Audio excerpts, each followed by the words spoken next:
Hello and welcome to Justice. I'm Judge Jeanine Pirro. Thanks for being with us tonight. And now my opening statement. So, you don't like Donald Trump.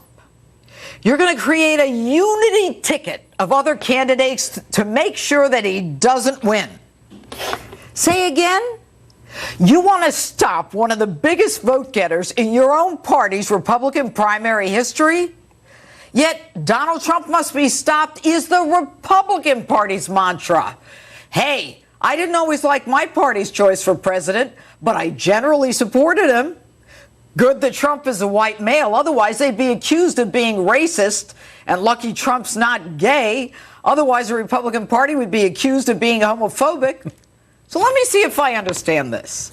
The guy who keeps winning, despite his being called a misogynist, a racist, a xenophobe, who has more than 50% of the delegates, with even as many as 17 other Republicans in those primaries, and the Republican Party's mission is to block Trump's nomination? What are you guys smoking? Okay, you like Ted Cruz. Good for you.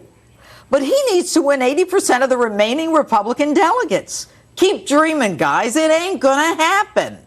And John Kasich, he's a nice guy, but absolutely no path to the nomination. So I say to myself, why would Republicans try to sabotage their own frontrunner and risk a Democrat winning the White House? And I keep coming up with the same answer. The Republican establishment, elected officials and party leaders are in bed with the Democrats. So if Hillary wins, nothing's lost for them. It's business as usual. The lobbyists keep their offices on K Street. The pharmaceutical companies keep paying them. The unions keep adding to their pensions. And the lawmakers get their re-election bribes. Contributions. While we, the underclass, have to work 2 and 3 jobs, rack up a debt our children and grandchildren are going to have to pay for generations. And to scare you into submission, they predict Trump cannot win the general election. If not, pray tell, why does he keep winning the primaries and drawing crowds like we've never seen in American primary history? An election note primer. Trump already has 678 delegates. He needs 1,237 to win. Now, he's won 6 closed and 13 open primaries and caucuses, one where independents and Democrats, or just independents, vote.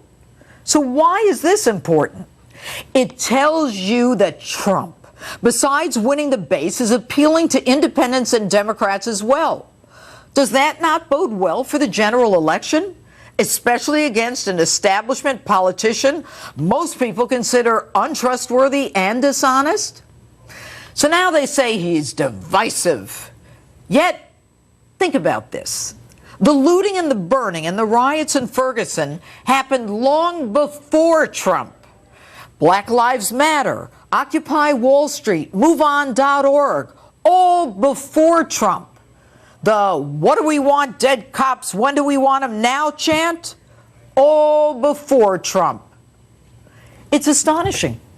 Republicans plotting against their own frontrunner. If the establishment had exercised this kind of energy to get evangelical votes to Romney in 2012, he might even have won. But then again, it wasn't that important, because either way, either party, the establishment wins. Their jobs, their offices, their lifestyles intact as they continue on their treadmill of D.C. money and power. The party elders are petrified of Trump. The man is beholden to no one. He wins and it's game over for the elite. With Hillary, the game goes on. Heads up, Washington. We're not listening to you anymore because we're fed up. You haven't fixed a damn thing. And we can't take it anymore. The lies, the corruption, the debt, the taxes, the invasion, the freebies, the lack of accountability, sanctuary cities, religions forced to violate their own faith by providing birth control and abortifacts at the altar of Obamacare. And you're saying one thing and doing another constantly.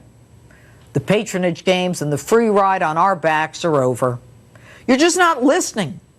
For us, it's not just an election.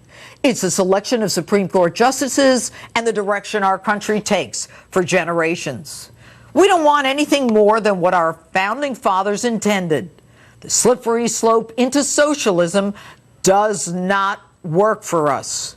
We want an America where law enforcement, the military, and our allies are not the enemy. Boys, your arrogance is astonishing.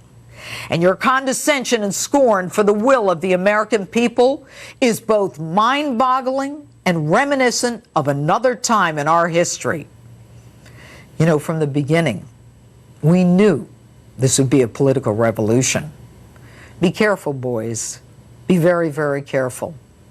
You don't want to make this a different kind of revolution. And that's my open. Tell me what you think on my Facebook page or Twitter, #Judge Jeanine. And anti-Donald Trump